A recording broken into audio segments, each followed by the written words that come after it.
अकोल्यात एक धक्कादायक घटना समोर आली आहे, जिथे वेस्टर्न कॉल लिमिटेड अर्थात WCL मध्ये नोकरी लावण्याचे आमिष दाखवून 25 बेरोजगार तरुण तरुणीची कोट्यवधी रुपयाची फसवणूक करण्यात आली आहे।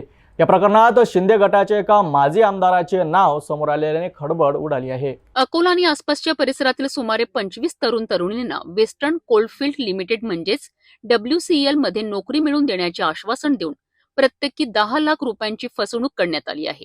एकंदरीत सुमारे 2.5 कोटी रुपयांची ही फसवणूक असल्याचे समोर आले आहेत। या नोकरीकरिता 20 लाख रुपयांचा व्यवहार ठरला होता, ज्यापैकी प्रत्येकाकडनं 10 लाख रुपये वसूल करण्यात आले। या फसवणुकीमध्ये नागपूर येथील वासुदेव हालमारे आणि अकोला येथील आशुतोष चंगोईवाला या 4 जणांचा सहभाग आहे।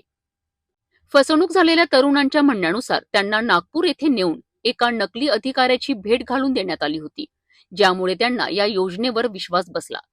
आता 8 महिने उलटूनही नोकरी न मिळाल्याने जेव्हा या तरुणांनी आपले पैसे परत मागितले, तेव्हा मध्यस्थ आशुतोष चंगोईवाला हा त्यांना शिंदे गटाचे उपनेते आणि माजी आमदार गोपी किशन बाजोरिया यांच्या नावाने धमक्या देत असल्याचा आरोप बेरोजगार तरुण आणि त्यांच्या कुटुंबियांनी केला आहे। नोकरीचं आमिष असं दाखवलं की WCL मध्ये नोकरी तुमच्या मुलाला 100% लागणार, माझे नातेवाईक आहेत त्याच्यात, आणि त्याच्यासाठी 20 लाख रुपये लागतील।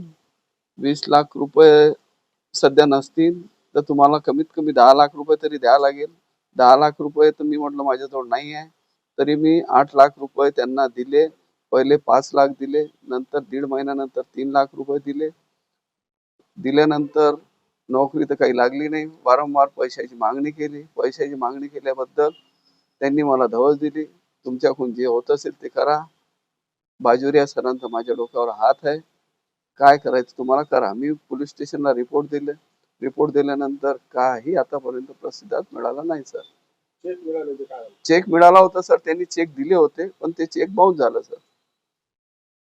आता एकच आहे आमची आशा की आम्हाला पैसे वापस मिळावे आमचे, आणि गुन्हेगारावर कारवाई होण्यात यावी।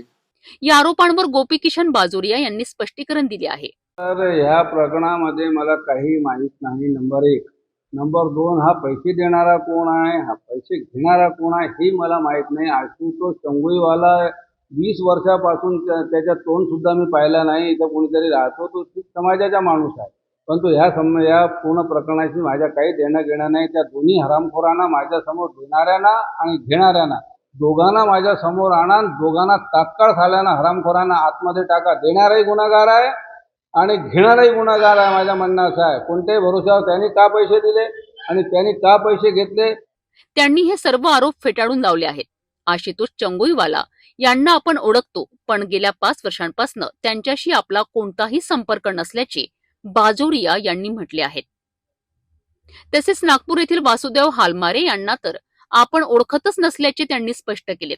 जर या दोघांनी फसवणूक केली असेल तर त्यांच्यावर कठोर कारवाई झाली पाहिजे, अशी प्रतिक्रिया ही त्यांनी दिली आहे। जर हे प्रकार झाले असेल तर एसपीनी ताबडतोब दोघांवर कारवाई करून दोघांना आतमध्ये टाकायला पाहिजे।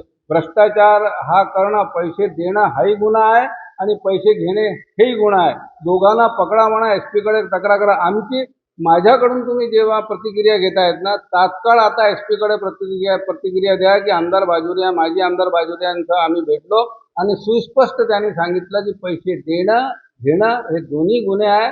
दोघांना तात्काळ आतमध्ये टाका आणि दोघांना विचारा की कोणत्या भरोश्यावर हा नोकरी लावून देतो आणि कोणत्या भरोश्यावर त्याने त्याला पैसे दिले, आणि का भरोश्यावर जनप्रतिनिधीच्या नाव हे का बदनाम करतात की आमच्या डोक्यावर हात आहे। तो त्यांच्या डोक्यावर हात आहे की नाही हा विषय वेगळा आहे। वेगळा कायदेशीर कारवाई ही आहे की पैसे देणारा आणि पैसे घेणारा हे दोन्ही गुन्हेगार आहे। म्हणून माननीय पोलीस अधीक्षक यांची तुम्ही प्रतिक्रिया घ्या आणि दोघांचे नाव टाकून त्यांना दोघांना बोलून त्यांच्यावर तात्काळ एफआयआर दर्ज करा, त्यांच्यावर पैसे देणाऱ्यावर आणि घेणाऱ्यावर। म्हणून या राज्यामध्ये, या अकोल्यामध्ये, जिल्ह्यामध्ये असे प्रकार घडणार नाही। देणाऱ्यावर सुद्धा कारवाई झाली ना तर लोक पैसे देणं बंद करेल। हा भ्रष्टाचार असा ना, पैसे देणाऱ्याने भ्रष्टाचार केलेला आहे आणि घेणाऱ्याने भ्रष्टाचार केलेला आहे। या घटनेमुळे WCL मध्ये नोकरीच्या नावाखाली फसवणूक करणारे एक मोठे रॅकेटच राज्यभरात पसरले असल्याचा संशय बळावला आहे। पोलिसांनी या प्रकरणाचा सखोल तपास केल्यास आणखी मोठे धागेदोरे हाती लागण्याची शक्यता व्यक्त केली जात आहे। आमची फसवणूक जी झालेली आहे सर, ती नोकरी संदर्भात मुलांना WCL नागपूर येथे नोकरी लावून देतो या संदर्भात आमची फसवणूक झालेली आहे. आशुतोष अग्रवाल चुंगईवाला, त्याची मुलगी खुशबू, पत्नी गीता व नागपूर येथील होलमारे अशा चौघांनी आमची फसवणूक केली. यांनी आम्हाला प्रत्येक कॅन्डिडेटला 20 लाख रुपये लागतील असं सांगितलं आणि याने WCLचा 28 लोकांचा ग्रुप तयार केला होता. त्याच्यावर चॅटिंग आहेत, त्यांचे व्हिडिओ कॅसेट सुद्धा आमच्याकडे आहेत. यांनी आमच्याकडून पैसे घेतल्याबद्दल आम्हाला चेक दिले होते. आम्हाला कुठलीही प्रकारची नोकरी लागलेली नाही. आम्ही सिव्हिल लाईन खदान पोलीस स्टेशनला तक्रार केलेली आहे, परंतु तक्रारीवर कुठल्याही प्रकारची शासनाकडून त्याच्यावर गुन्हा दाखल झालेला नाही.